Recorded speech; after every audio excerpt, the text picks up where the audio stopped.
Ladies and gentlemen, our next showdown tonight will be fought in the Queensbury Boxing League light middleweight division. So please put your hands together for our first fighter to enter the arena, making his Queensbury Boxing League debut. Please welcome John Barnard.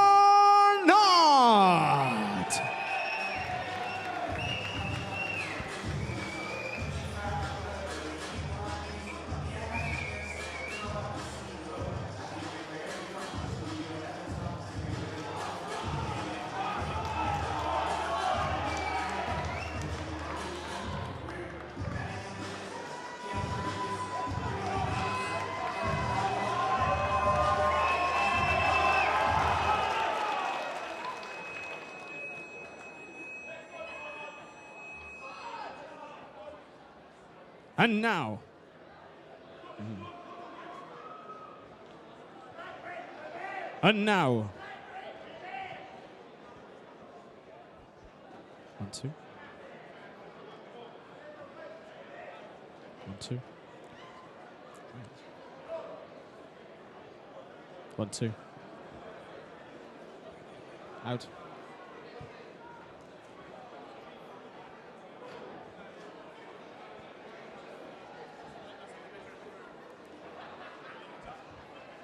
One, two.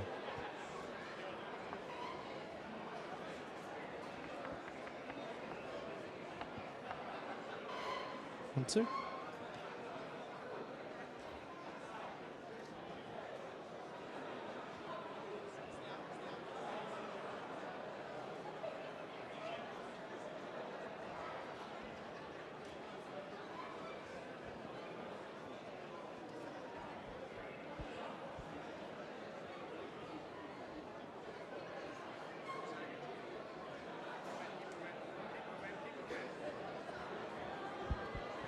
Two.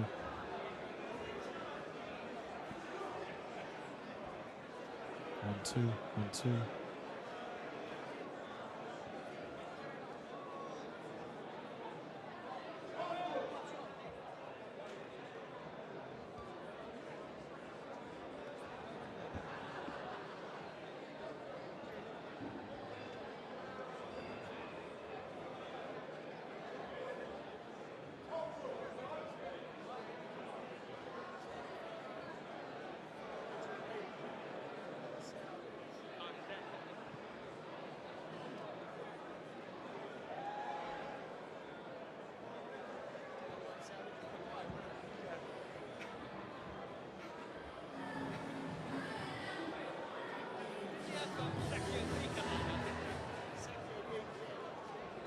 And now we welcome his opponent, fighting out of the red corner. Make some noise for gorgeous George French.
Introducing your first Queensbury fighter, standing in the blue corner, representing First Generation Gym. Please make some noise for John Barnard.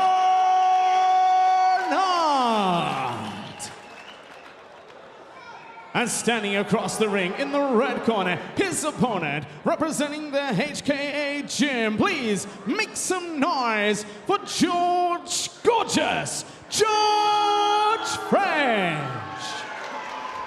This Queensberry light middleweight contest is fought over 3 2-minute rounds, and I ask referee in charge of the action inside the ropes, Mr. Seamus Dunn. Into the light middleweight division we go then, and I'm delighted to say I've been joined by Spencer Oliver, the former British and European super bantamweight champion, and according to my old mate Max Quarterman, the best amateur boxer he's ever seen, and he should know. Well, that's very, very nice. Here we go, John Barnard out of the blue corner up against George French. French, the southpaw in the white and gold shorts. And I tell you what, you know, Spencer, this is a tough one to pick. Yep, it is a very tough contest. This very evenly matched. Good start there from French, just leading off with that southpaw jab. Yeah, French is a former kickboxer. He won 15, lost 4 of 19. Had a couple of boxing matches as well and won the pair. He lost his Queensberry debut, so looking to put things right here. And Queensberry debut, by the way, for John Barnard, his opponent, who won 4 and lost 5 outside the Queensberry Boxing League. And there's 3 years between these two. Barnard is 23 and George French is 26. And for some very strange reason, Spencer, his nickname is Gorgeous. You said that, Steve, not me. Barnard got through with a nice straight right hand there. Good shot against the southpaw, the lead right hand, and he landed that one well. Yes, well, and we both know that the best punches against the southpaw are a straight right and a left hook. But you've got to move to your own left to be effective. Yep, and that's exactly what Barnard done. Landed the shot straight through the middle. That was a good start from him. French just holding centre of the ring, just working behind that southpaw jab. But the problem here for John Barnard is, you know, yes, there are moments when he goes to his left, but there's too many moments when he goes to his own right. And it's an absolute, isn't it? You've got to go to your left against a southpaw. Absolutely. Unless, of course, you've got something else up your sleeve. Well, there was that right hand again through the middle. He's found the tight range with that already early in this first round. Good shot, just needs to follow up on that, Barnard. French working well off the jab. Once again, though, Spencer, you know, another pretty close round, this, isn't it? Yep, no one really stamping their authority there.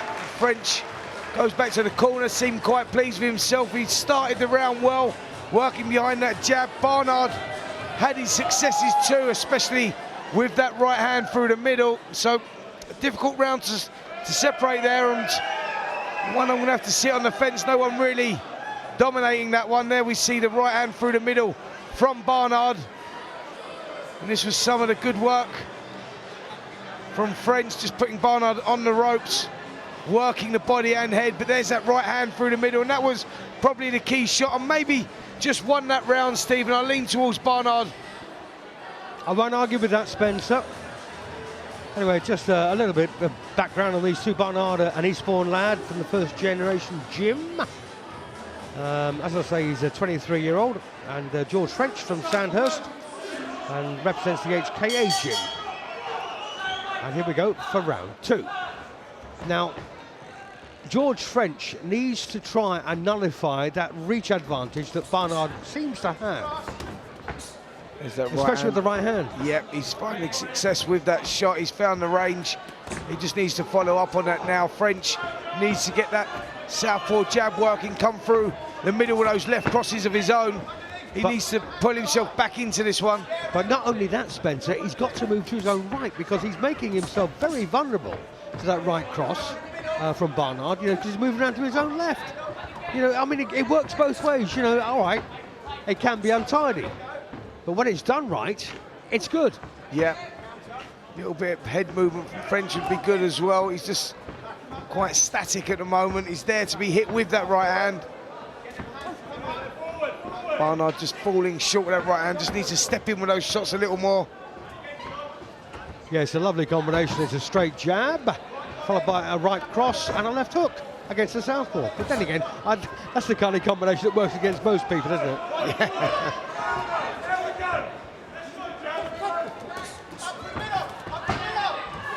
Just getting a little untidy here in the second round.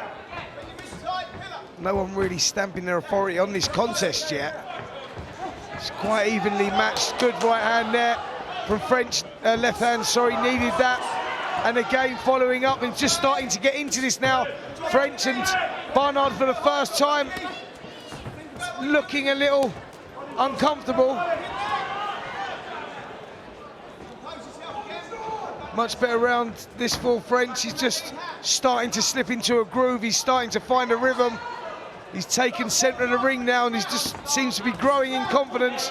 Left cross again there from French, just missing, but Barnard now starting to fall short with the shots, and good second round there from French. Yes, well, looks like a round apiece on our card with one to play and all to play for. Yeah, there was not a lot in that first round, just lent towards Barnard with those couple of right hands he landed, but George French there in the second round taking over. Here's some of the good work. French just taking the centre of the ring, falling slightly short there, but come through with a nice left cross, and the more effective work was definitely from George French there. He's pulled himself back into this one, and for me, Steve, this fight could be won and lost here in this third and final round.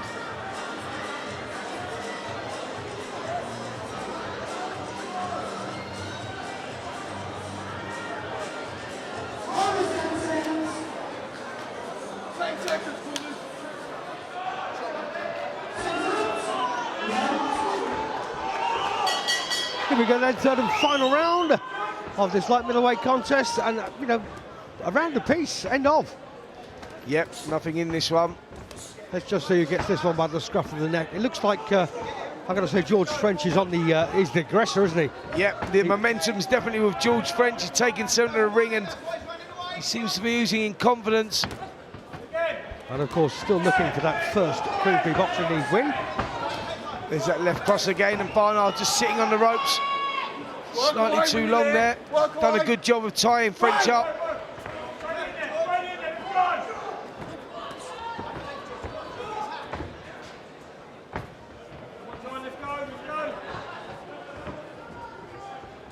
Well, switch to orthodox there from George French. Yep, just trying to confuse his opponent, switching to orthodox. Not sure quite why he's done that. Back in the southpaw stance now. This is where he's effective. And he's stalking forward, just needs to start letting go of those hands now.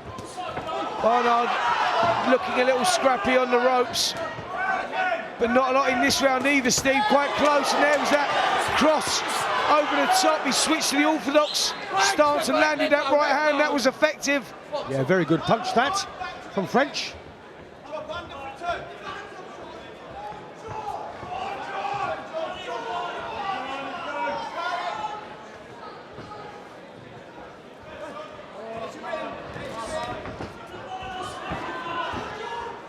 French just seems to be getting the better of things in there at the moment in this third round. There's the cross again, good shot, and the right hook over the top as well. Good stuff here from French.